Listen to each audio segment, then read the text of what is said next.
Ito'y itatanim ko dyan. Itanim. At ito naman ay sobrang mahal ngayon ng sibuyas. So, kuhanin ko yung ano niya, ang dahon at itatanim ko doon sa labas, doon sa malapit sa may ano. Yan, para mag-garden ako. Yan. At ang iba kasi, dito kasi walang init. So, parang tingnan ko baka hindi dito gaanong tumubo. So, doon tayo sa labas. Tanim tayo ulit. So, samahan niyo po ako. Ayan, sa aking pagtatanim. So, ayan. Ito po ay pinutulan ko siya ng dahon. Kasi ito, magagamit ko pa. Magagamit ko pa to ang ating spring onion. So, itong mga kangkong dito ay tanggalin ko na lang siya. Kasi ito dito yung tataniman ko ng ating spring onion. So, tanggalin ko yan. Tingnan natin.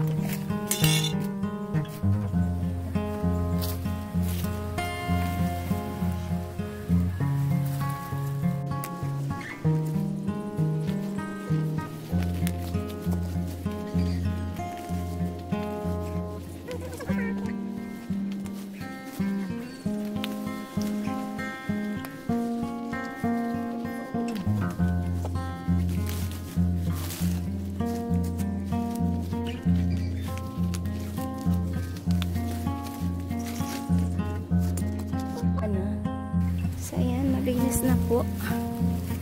Taniman ko ng lagyan ko siya ng yung fertilizer na lupa na may ipot ito ng baka daw. Binibili ko to 60 ang isang sakong maliit.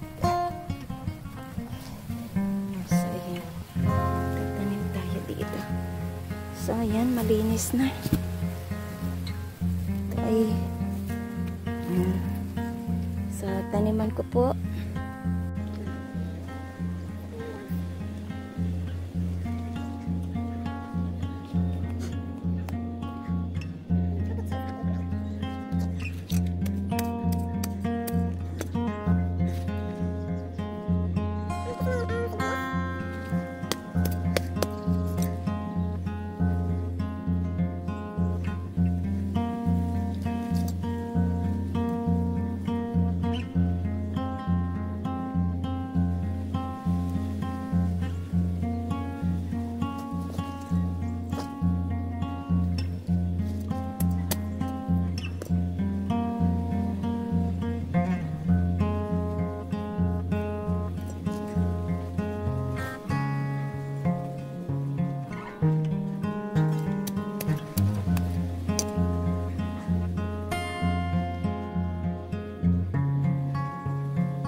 tapos na ang aking pagtatanim ng sibuyas.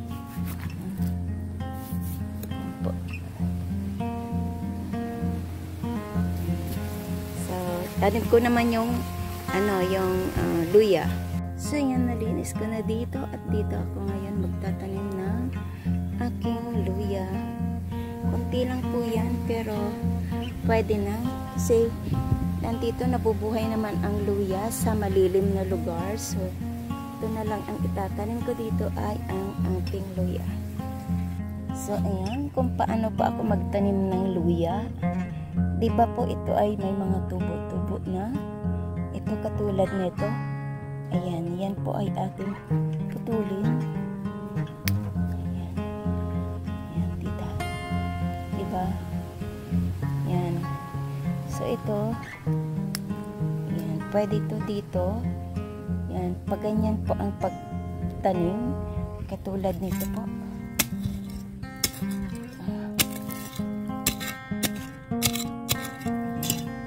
Ang pagtanim ko po ay pag ganyan. Ito po ay may tubo na. Yan, ipapaganyan ko po siya at tatakpan. So, ganyan po ang aking pagtanim ng luya. At ito naman ay naandito yung tubo. Naandyan ang tubo. So, tanim po natin siya ng ganyan. Nagpatayo para ang tubo niya palabas. Ganyan lang po ang aking pagtatanim at takpan po natin ng lupa. So, antayin lang natin after a few days. So, tapos ko na tanim ang luya dito. Ayan. At diligan ko na lang po siya para antayin ko na lang hanggang tumubo. So, ayan, nadiligan ko na after a few weeks siguro ay makikita natin kung anong resulta nito ng ating pagtatanim ng ating what's this? Luya. Actually, may mga luya ako dyan. Ayan. Mga luya na pag hindi mo na gaanong magamit kisa sa mapulok, tanim mo na lang. So, ayan. Marami ako ditong luya. Ubus ng laman yan. Kinuha ko na. Ilagay ko na sa mga tinulang manok at mga gisa-gisa. So, ayan. Abangan. Thank you so much po sa inyong panonood. At yung kamote dyan, ayan. Yung kamote ay itatanim ko na lang doon sa labas at ang kangkong.